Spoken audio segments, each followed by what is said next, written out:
손흥민과 같은 유럽 최정상급 공격수를 상대한다는 것은 쉬운 일이 아닙니다. 우리는 어쩌면 최악의 상대를 만났는지도 모릅니다.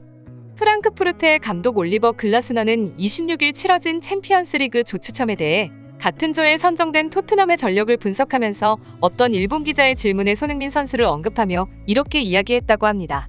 그는 왜 이런 말을 갑자기 꺼낸 것일까요? 지금부터 더 자세히 알아보도록 하겠습니다. 서로 다른 리그의 최고의 팀들 중 최고를 가리는 챔피언스리그는 모든 선수들이 꿈꾸며 한 번쯤 참가하고 싶은 대회입니다. 이번 시즌 챔피언스리그에는 손흥민 선수의 소속팀 토트넘도 3년 만에 다시 참여하게 되어 많은 국내 팬들의 관심을 끌었습니다. 그리고 챔피언스리그 조별 예선 조추첨이 26일 모두 끝났습니다. 토트넘 핫스퍼는 D조에 속하게 되었는데요. 이는 토트넘 입장에서는 나쁘지 않은 결과라고 할 수 있습니다.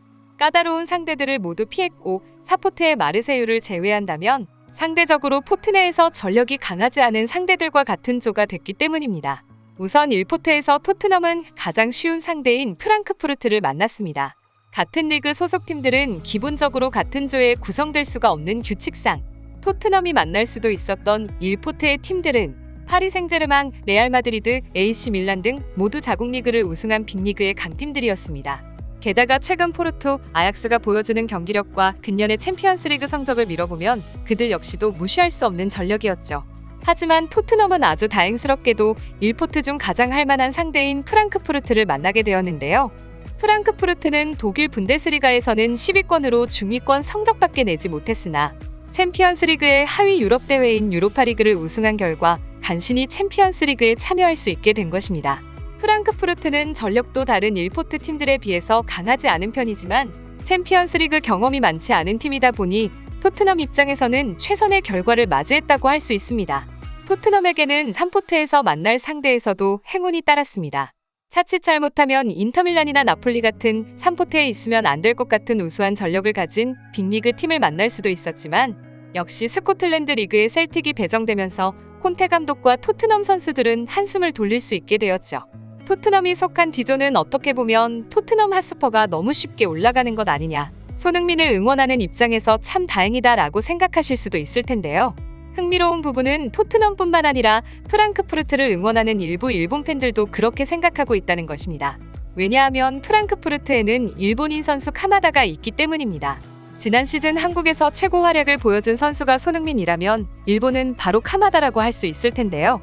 카마다는 지난 시즌 프랑크푸르트가 유로파 토너먼트를 치르는데 좋은 모습을 보여주기도 했습니다. 따라서 이 경기는 미니 한일전 정도의 느낌도 가지고 있다고 이야기할 수도 있겠지만 냉정하게 이야기해서 손흥민 선수와 카마다를 동급으로 놓고 비교하기는 민망한 수준이라고 할 수 있습니다. 손흥민 선수는 지난 시즌 리그에서 득점왕을 차지하고 발롱도르 후보에도 오를 정도로 전 세계적으로 인정받을 만한 높은 수준의 실력을 보여주었지만 카마다는 유로파에서는 좋은 모습을 보여주었지만 리그에서는 극심한 결정력을 보이며 전체 4골에 그쳤기 때문입니다. 단편적으로만 봐도 카마다를 모르는 한국인들은 아주 많은 반면 손흥민을 모르는 일본인들은 한 명도 없으니까요. 하지만 일본 내에서는 꿈의 무대라고 불리는 세계 최고의 축구 대회에 한국과 일본 선수가 붙었다는 사실만으로도 흥분하고 있는 모양새인데요. 실제로 챔피언스리그 조추첨이 끝나자 프랑크푸르트의 감독 올리버 글라스너는 조추첨에 대해 독일 언론과 외신들을 불러 기자회견을 가졌습니다. 그리고 그 자리에서 어떤 일본인 기자는 마치 일본 악성 축구 팬들처럼 글라스너 감독에게 이러한 질문을 해 일대를 당황하게 만들기도 했습니다. 상대적으로 쉬운 조가 걸린 것을 축하한다. 토트넘이 아니라 리버풀 같은 팀이었다면 힘들 수도 있지 않았겠는가? 게다가 토트넘의 핵심 공격수 손흥민은 이번 시즌 극심한 부진을 보여주면서 아직 골이 없다. 이를 상대하게 될 프랑크푸르트 입장에서는 희소식이라 할 수 있는데 최근 골을 기록하고 좋은 모습을 보여주고 있는 카마다와 비교해서 한 말씀 부탁드린다. 글라스너 감독은 이 질문에 당황한 모습이었습니다. 예상치 못한 질낮은 질문을 들었으니 그럴 수밖에 없었습니다. 하지만 그는 곧 평정심을 찾고 이렇게 대답했습니다. 글쎄요. 당신 말이 무슨 말인지는 알겠습니다. 하지만 토트넘은 정말 강한 팀입니다. 저는 우리 선수들의 사기를 떨어뜨리고자 이런 말을 하는 것이 아닙니다. 이 포트에는 물론 리버풀이나 유벤투스 같은 다른 좋은 팀들도 있습니다만 토트넘의 공격진은 그들 중에도 단연코 최고라고 할 수 있습니다. 케인도 있지만 손흥민과 같은 유럽 최정상급 공격수를 상대한다는 것은 쉬운 일이 아닙니다. 우리는 어쩌면 최악의 상대를 만났는지도 모릅니다. 긴장을 풀고 싶지는 않습니다. 카마다도 이번 시즌 첫 경기에 좋은 모습을 보여주었지만 손흥민은 다른 차원의 월드클래스 선수이며 토트넘 역시 우리보다 한 수 강한 팀입니다. 프랑크푸르트 감독의 이러한 작심 발언에 일본 기자는 벙어리가 되어 물러날 수밖에 없었는데요. 이와 관련해 일본 커뮤니티에서는 감독이 패기가 없다. 기싸움에서부터 지고 들어가면 어떻게 하냐. 손흥민을 치켜 세우지 마라. 카마다가 너의 팀 선수이지 손흥민이 아니잖아. 하며 분통을 터뜨리는 모습을 보여주기도 하였습니다.